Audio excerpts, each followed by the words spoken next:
कवड्याची माळ पायात बांधिली चाळ हातात परडी तुला ग आवडी वाजवितो संबळ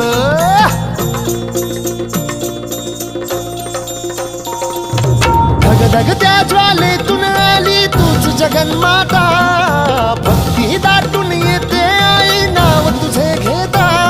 आई कृपा करी माझ्यावरी जागावी तो रात सारी आई कृपा करी माझ्यावरी जागावी तो रात सारी आज गोंधळाला ये गोंधळ मांडला भवानी